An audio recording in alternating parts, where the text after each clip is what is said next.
পার্বত্যাঞ্চলে দাঙ্গা বড় ধরনের ষড়যন্ত্র অংশ বলে মনে করছে সেনাবাহিনী। খাগড়াছড়ির সেনাবাহিনীর বিজিয়ন commander brigadier general Hasan Mahmud বলেন, পাহাড়কে অস্থিতিশীল করতে সন্ত্রাসী সংগঠনগুলো এর পেছনে কাজ করছে। খাগড়াছড়িতে সহিংসতার ঘটনায় ৫ সদস্যের তদন্ত কমিটি গঠন করেছে জেলা প্রশাসন। এদিকে পুরো জেলায় ১৪৪ ধারার মধ্যেই সড়ক অবরোধ চলছে। প্রতিনিধি চিংমেপ্রু মারমার তথ্য ছবিতে ডেস্ক রিপোর্ট। ওয়ালটন এখন দেশের সীমানা পেরিয়ে পৌঁছে গিয়েছে ৫০টিরও বেশি দেশে। ওয়ালটন, ঘরে ঘরে বিশ্বজুড়ে। পাহাড়ি স্কুল ছাত্রীকে দলবদ্ধ ধর্ষণের ঘটনাকে কেন্দ্র করে এখনও থমথমে খাগড়াছড়ি।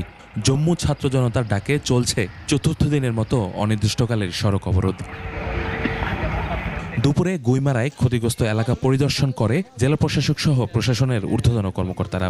এ সময় জেলা প্রশাসক এবিএম ইফতেখারুল ইসলাম খন্দকার সহিংসতায় ক্ষতিগ্রস্তদের সঙ্গে কথা বলেন। এছাড়া প্রশাসনের কর্মকর্তারা ক্ষতিগ্রস্তদের সাথে কথা বলে বিভিন্ন ত্রাণ সামগ্রী বিতরণ করেন।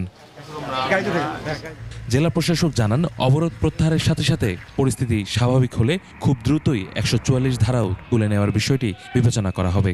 ঘটনা তদন্তে অতিরিক্ত জেলা ম্যাজিস্ট্রেটকে প্রধান করে ৫ সদস্যের তদন্ত কমিটি গঠন করা হয়েছে বলেও জানান তিনি আরও জানান, প্রতিনিধিদের সাথে এরই মধ্যে আলোচনা শুরু হয়েছে।